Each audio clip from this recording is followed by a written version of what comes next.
తిరుపతి నగరంలో ఎమ్మెల్యే తన బదులు తన కుమారులను పంపి సమీక్షలు నిర్వహించడం, ఉన్నత స్థాయి అధికారులతో కూర్చొని మాట్లాడటం, ఐఏఎస్లతో సహా అధికారులు జీ హుజూర్ అంటూ సమావేశాలలో పాల్గొనడం మానుకోవాలని సిపిఎం నేత కందారపు మురళి సూచించారు.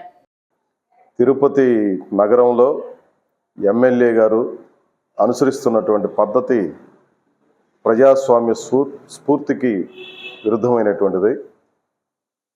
ఆయనకు సమీక్షలు చేయడానికి సమయం లేకపోవచ్చు, ఓపిక లేకపోవచ్చు.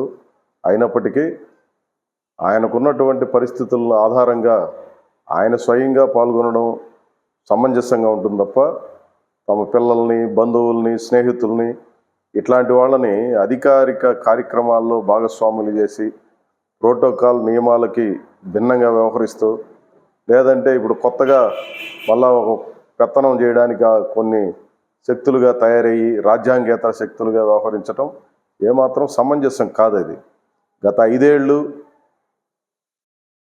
అనేక రకాలైనటువంటి ఇబ్బందులు ఎదుర్కొన్నటువంటి ప్రజానీకం ఏ రకమైనటువంటి తీర్పునిచ్చారో కళ్ళకు కట్టినట్టుగా మనకు కనిపిస్తూ ఉంది.